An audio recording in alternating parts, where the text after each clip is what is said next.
Good morning, friends, and welcome to school today. Today is Thursday, September 10th, and I just want to review my expectations about your behavior while we are meeting. Remember that you should be sitting at a place where you can pay attention. Maybe that's at the kitchen table, or maybe you have a special place, a special desk, or somewhere that you can sit and follow along with us. Remember that there is participation, which is raising your hand, listening, and discussing what we're talking about. Well, today in reading, we are talking about our stories that we read. Stories are fiction. They're made up stories in this case.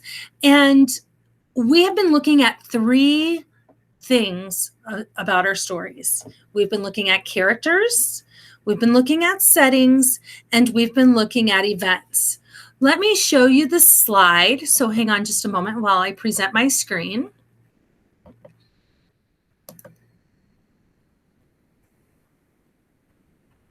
Here we go.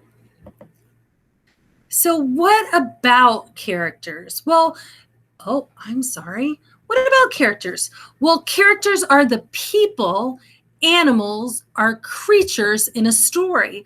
So they're people, animals are creatures. Yesterday, Trenton said people are called humans. So that we can add that word to our vocabulary, humans.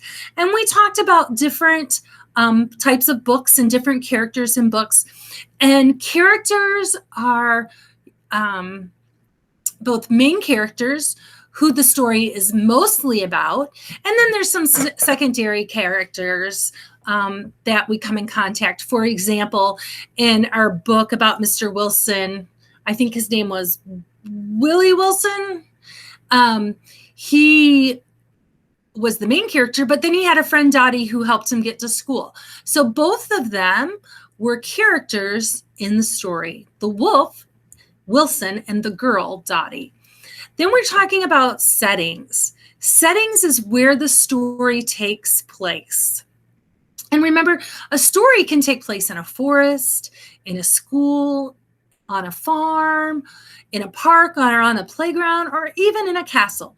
It just depends on what kind of story you're reading today.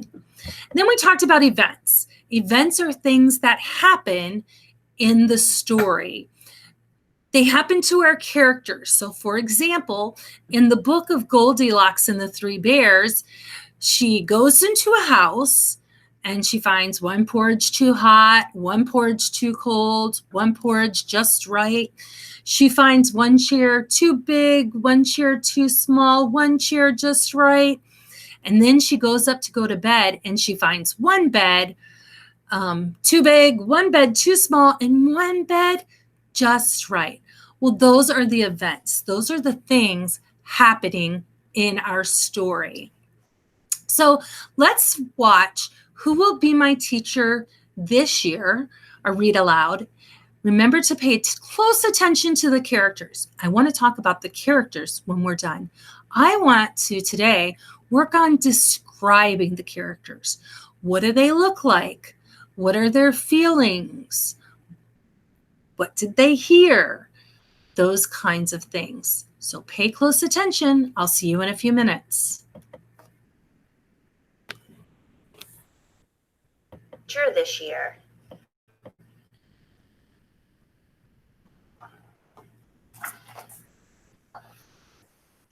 I am moving up to a new grade. I wonder who will be my teacher this year. I hope it's someone interesting.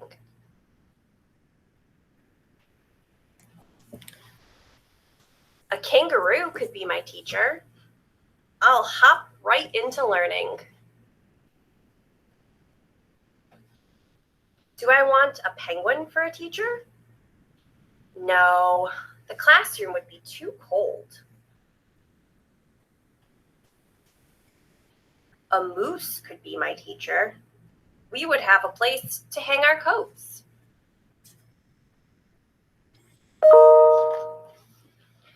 Do I want a rhinoceros for a teacher? Yes, we'll charge into reading. A longhorn would be a nice teacher. He would be great at moving desks around. Do I want a jaguar as my teacher? I heard they give too much homework.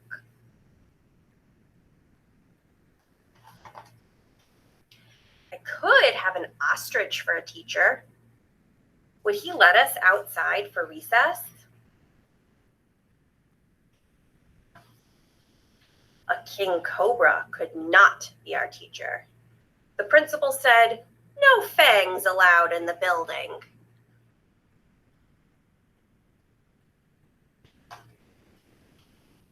I wouldn't mind a walrus for a teacher.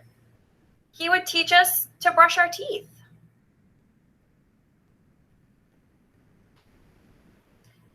A zebra would be an awesome teacher. She would teach me the proper way to dress.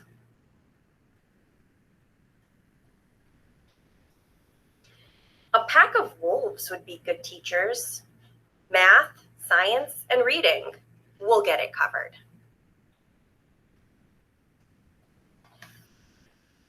How about an alligator for a teacher? She could teach us about being green.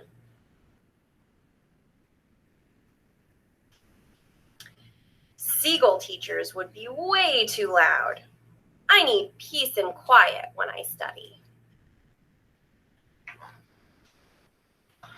Mom just told me good news. Mrs. Smith will be my teacher. It will be a great year. Okay, let me just roll this back a little bit so we can get a good look at the little boy that this story is about.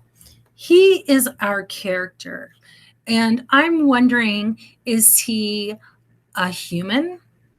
Is he an animal? Or is he a creature? What do you think he is? Let's think about describing him. Well, one of the things to describe somebody is we can describe how they look. So, what color hair does he have? What color eyes does he have? Is he little or big? And it's hard to tell in this story, but if you look at him, does he look like you? Does he look like a first grader, or does maybe he look like a fourth grader to you? So he has a big white smile, right? So we're describing him. It's a boy, right? So we know he's human. So those are some of the descriptions. Now, this time, in this story, we didn't learn about his feelings, but the fact that he is smiling tells me something about the way he's feeling. Do you think that he's sad, or is he happy? Write a sentence about that. Now, let me show you this again. This is the setting. And this is a tricky one for this particular story. I'm wondering if you know where this story takes place. And here's what's tricky about it. This little boy is thinking of all these things that could happen, all the different teachers. But he's standing outside a window looking in to a place. What is the setting? Could you write that down and tell me what the setting is? And we know there's been some events, the things that happened to the character in the story. Well, the main event for this little boy was the fact that he found out who his teacher was and that he was happy about it. Let me stop sharing my screen. So your job today is to write 2 sentences for me, telling me, describing the character, his feelings. At the end of the story, there was a picture I showed you. Tell me how he feels. Write a sentence about that. And then in the second sentence, I want you to tell me where the story takes place. And I want you to draw a picture of that story. have mommy and daddy take a picture of it and send it to your Google Classroom upload or to my email. I hope you all have a great day.